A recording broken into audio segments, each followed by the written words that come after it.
What is up, fellow developers? My name's Tyler Potts, and in this video we're going to be looking at some front-end pagination. As you can see here, we have 5 items being displayed on the page, but if we click through to the second page, you can see the next set of items, and so forth, and so forth. And you can go all the way through for local pagination. We have a simple array of literally just strings, which obviously just have the item name in there, item 1, item 2, item 3, and we're looping through those and displaying them in a table format, which we can then paginate through. This will also work if you want to display whole posts or anything however you want. You just have to obviously display your item differently. So without further ado, let's continue on. But before we do, don't forget to hit like on this video if you enjoy it. Hit that subscribe button if you want to see more. Join our Discord server if you want to get in contact with loads of other awesome developers. And finally, don't forget to turn the notification bell on. Okay guys, so I'm going to open up my terminal and I'm going to type in here I'm going to say make I'm going to call it table, I don't know, table pagination. And we're going to hit enter, and I'm going to cd into table pagination, and I'm going to clear. I'm going to type in code dot, and this is going to open up my folder in VS Code. So here I'm going to close. I'm going to create 3 files. It's going to be index.html for the markup. We're going to use main.css for the style sheet, and we're also going to use main.js because it's going to use some vanilla JavaScript. So now in the markup, we are literally just going to quickly say we're going to use emit and tab, so a exclamation mark and tab to write out this boilerplate code. This doesn't need it anymore. Let's just slash that. Let's just do that just because it'll annoy me. Let's write here pagination, or we'll say users. We'll make it a users table, so it'll be slightly different. We'll go link CSS, and we're going to say main.css. Bam. Oh, hello. Cool, so we've linked our thing. We're also going to give a script source, which is going to be main.js, just to link our JavaScript. And we're going to create a header, because, you know, we always need a header with a h1, which says users, because it's going to be a users table. Nice, so that is all cool. We're then going to give a main tag, and inside the main tag we need 2 items. We need the list. I'm going to give it an ID of list, so we could just call it list, but I understand, you know, list. And we also need the pagination item, so we're going to say pagination or page numbers. Yeah, page numbers hashtag pagination. That'll do. And I think that's it for the markups. As you can see, it's super basic. This is basically going to be our list or our table. Actually, should we name this to a table? No, let's just leave it a list. So we're going to have a list here, and we're going to have some page numbers. So let's head over to our CSS, and also, sorry, that might be easier to, oh, that's too big for me. How do I get rid of the sidebar? There we go. So I'm just going to, so that's probably easier to read.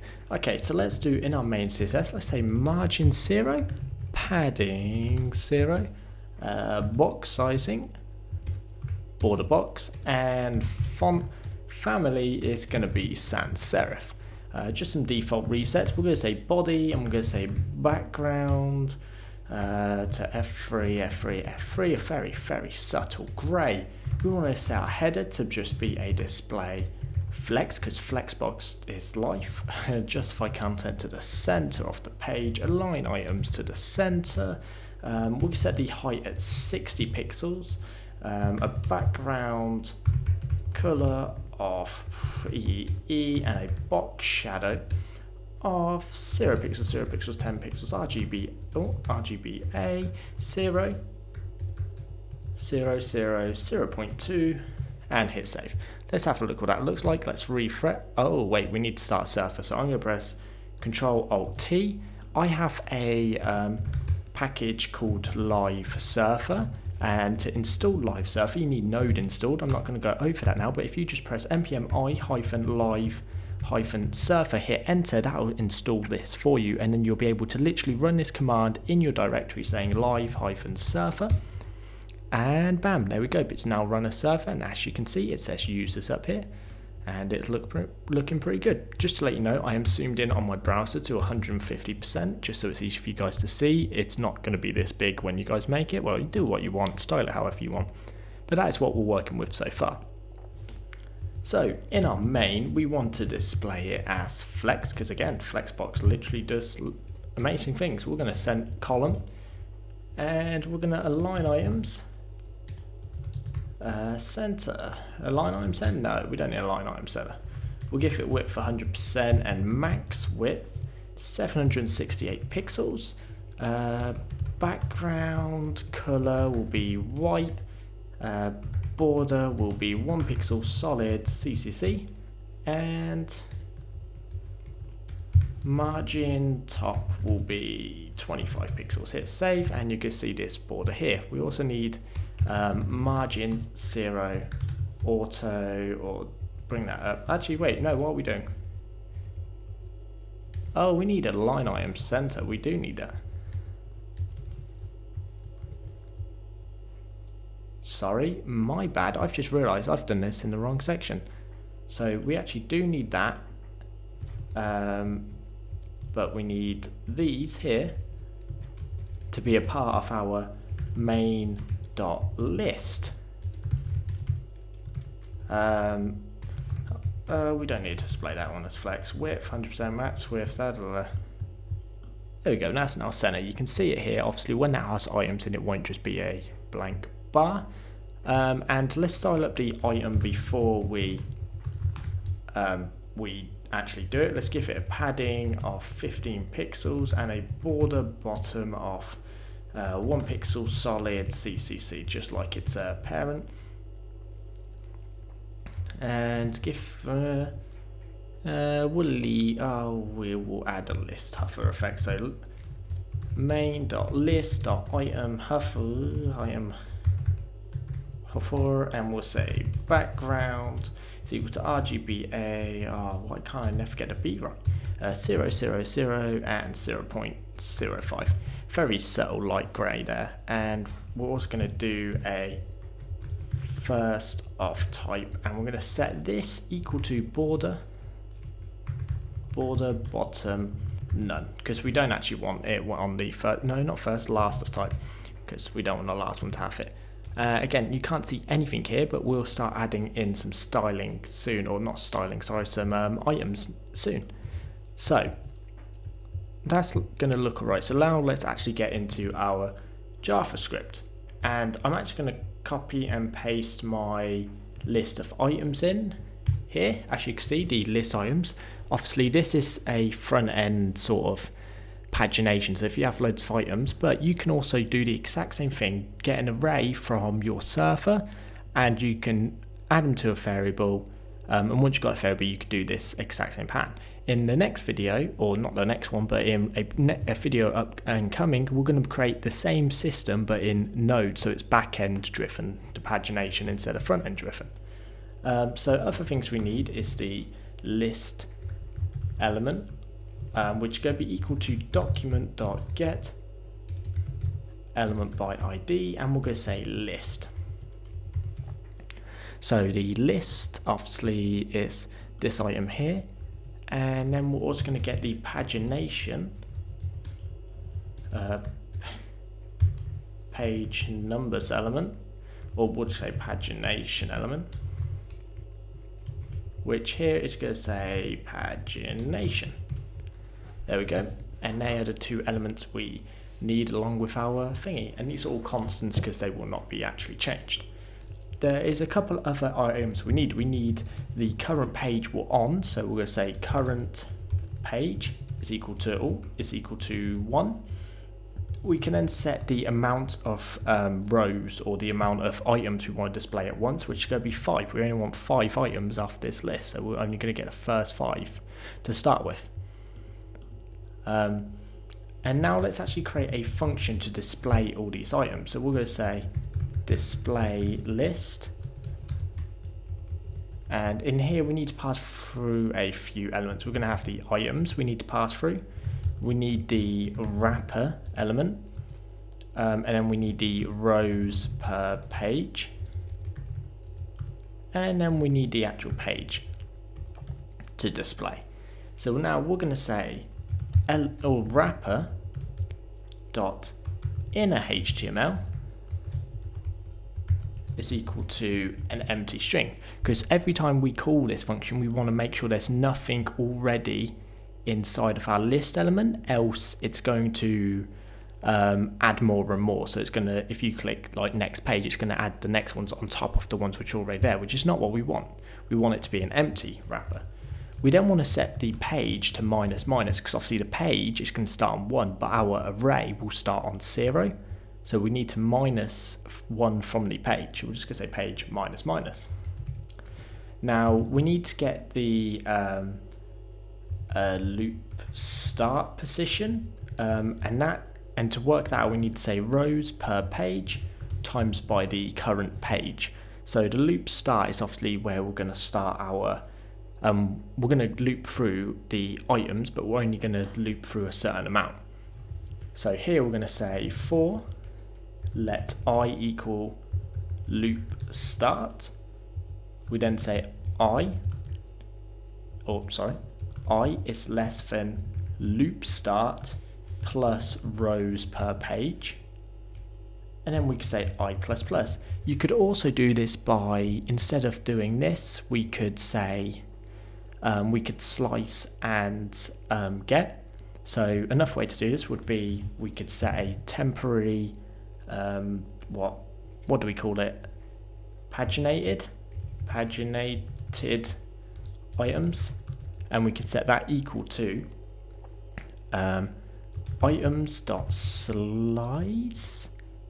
Yeah, so we could say loop star, and then we could do the exact one here, which would be loop start plus rows, and then this will get us just a paginated item. So if we just quickly console.log paginated items, we can see what we get here. So let's down here say display list, and we're going to say what did we call our array here? List items. So we're going to say list items, then we need the wrap elements, we're going to say list element. We then need the rows per page, we'll say rows, and then we're going to say the current page, we're going to say current page. Hit save, go back to our thing, hit we need to open up our console, and as you see we get 5 items, so that's the first 5. But let's say we don't want our current, let's say we want the second page. Let's refresh, you see we get items 6 to 10. Let's say we want the third page, we get items 11 to 15. And actually I think this is the way we're going to do it. So if we now say current page, we've got our items, and now we just want to loop through these items. We should just say page start or start, and then we'll say start, and then we'll create one called end, which will obviously be this.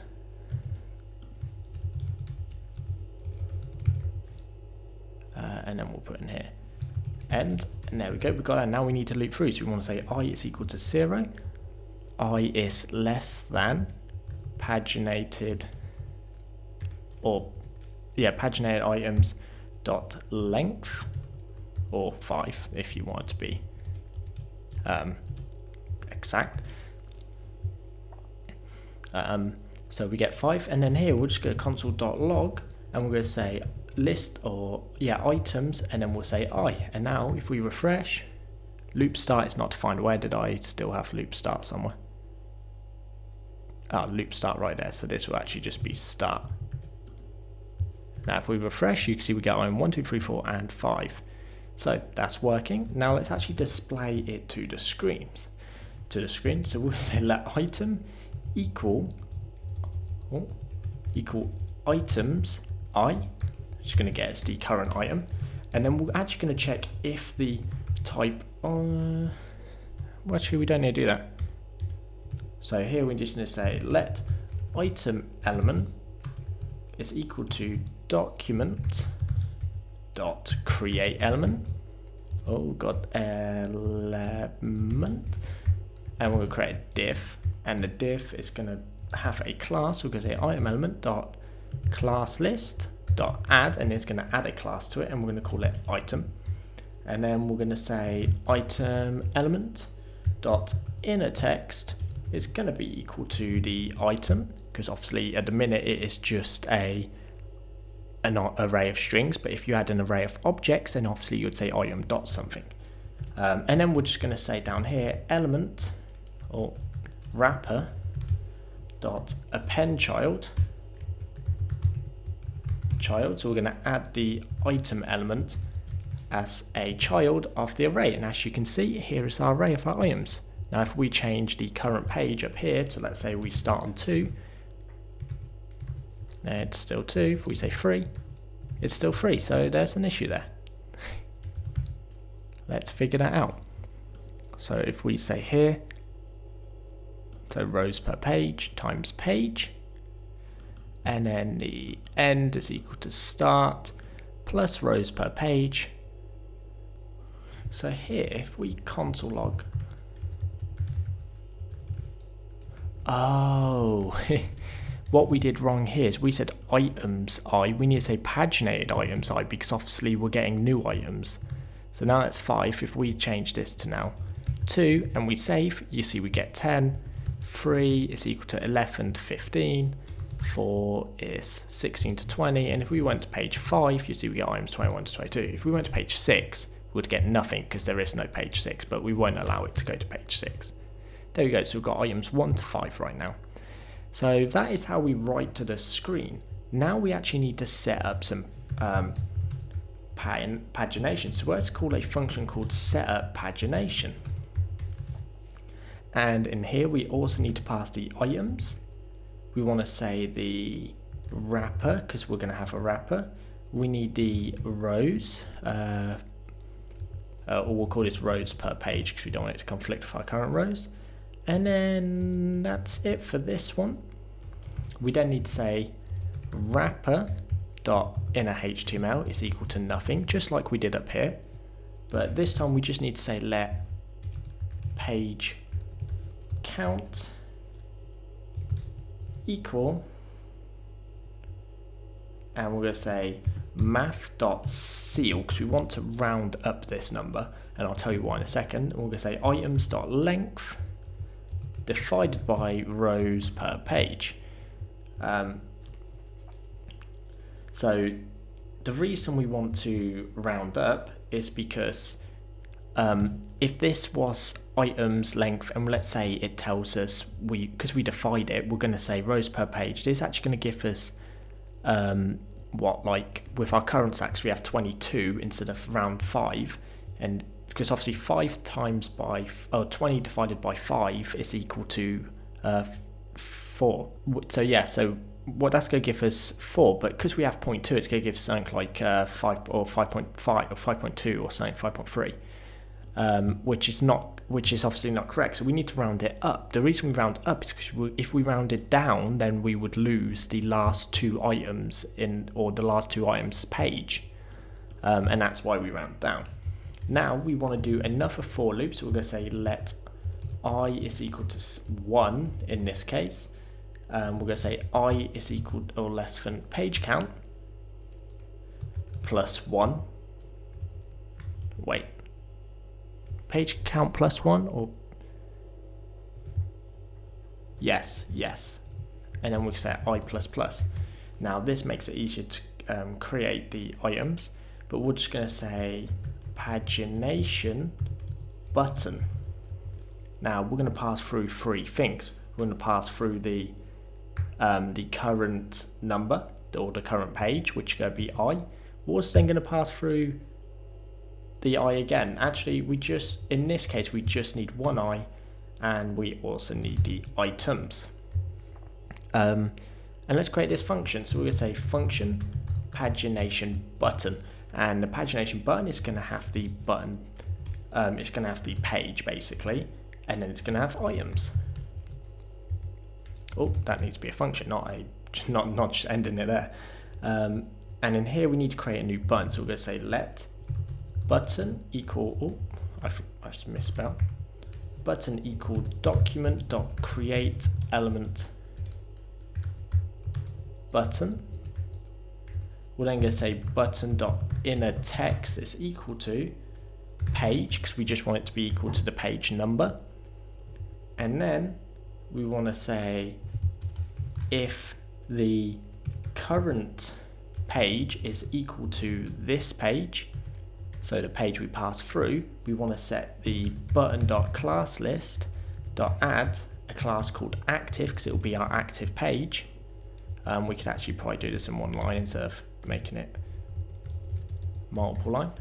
And then we can say button, actually we won't add the event listener yet, we'll just say return button. So that's going to return a button. I don't think we actually need to. We don't need items in there yet. I don't know if we need items. Don't think we do, we just need the I.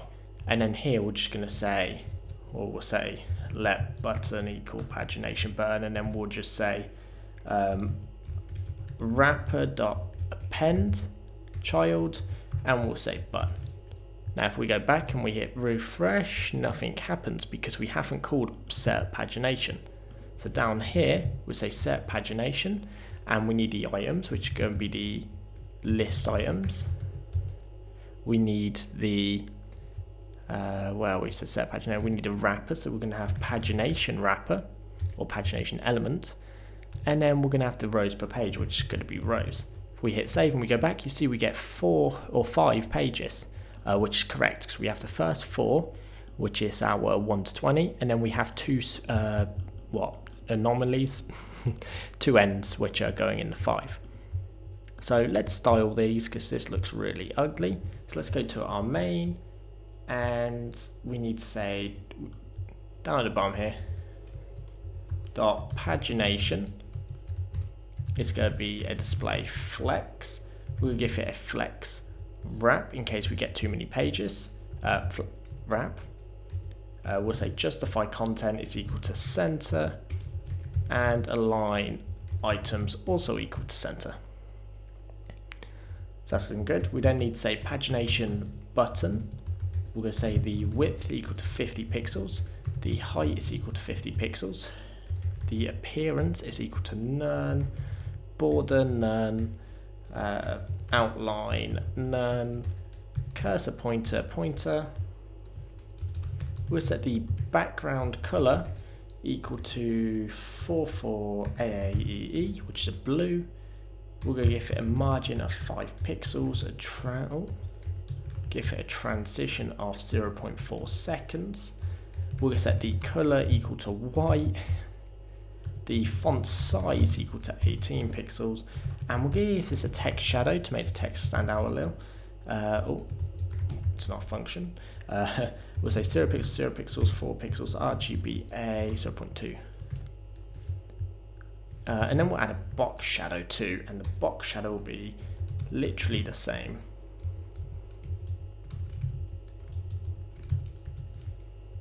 Now let's have a look what that looks like. Apparently that hasn't done anything. Pagination, but cancel. Pagination and then but cancel. What are you doing? Pagination and cancel. And here we'll say, this is equal to page. We named it page numbers. God, why do I change names of things? There we go. So now that's looking alright. There's our buttons. Let's actually give these a hover state, so grab this and down here paste hover, and we'll say background color is equal to 44EAA, which is green or minty color. So there you go, you've got the little minty color, and I'm going to say page numbers button.active because we're going to have for active state, and we're going to say background color is going to be equal to the same as our hover state, but we're going to give this one a box shadow equal with an inset of 0 pixels, 0 pixels, 4 pixels, RGBA 0.2, just like we do here, but at this time it's an inset. And that will be it for our page number styling. So that is what it looks like. So now let's actually make it so we can change our current page. So over in our main.js, where we've got our button, pagination button, we are going to set a event listener. So we're going to say down here, or just under the active, we'll say button.add event listener, and obviously it's going to be a click event. We'll say function. We're going to say current page is equal to the page we pass through. So if we obviously, whichever button we click on, we're going to set equal to the current page we've clicked on. We're then going to say display list, and we're going to say items, list element, rows, and the current page. We'll pass all those through to the display.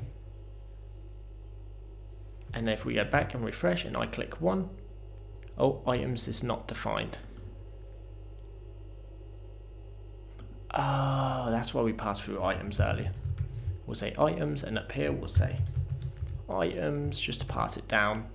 And there you go, you can see it now changes through, but our we need to change some classes there. So in here we're just going to say, oh, what did I just do? Oh, I confused myself.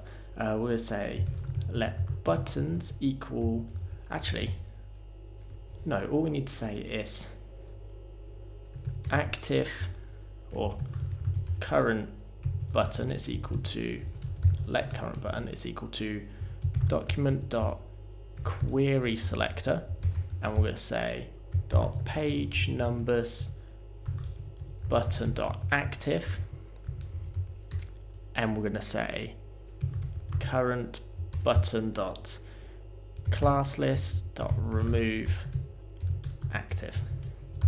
We're then going to say to this dot class list dot, we'll say, just to make it less confusing, we'll say button dot class list dot add active. So as you see, as we click through, it now changes, and that is it. That is as simple as pagination can be on the front end. There's a lot more you can add to it, like next and previous buttons, but I want you guys to figure that out for yourself. So drop me a comment when you do figure that out, and it's actually quite simple. I will give you a hint. All you have to do is increase and decrease the current page, and obviously add in some buttons to do so, and then obviously re-render. So you just do this, but adding and minusing. I don't want to go through that. I want you guys to figure it out for yourself. I hope you enjoyed this video. If you did, then don't forget to leave a thumbs up. If you want to see more, then hit that subscribe button, and don't forget to join our Discord channel, because there's a lot of awesome people in there and would love to meet new people. So without further ado, guys, thank you for watching this video, and peace out.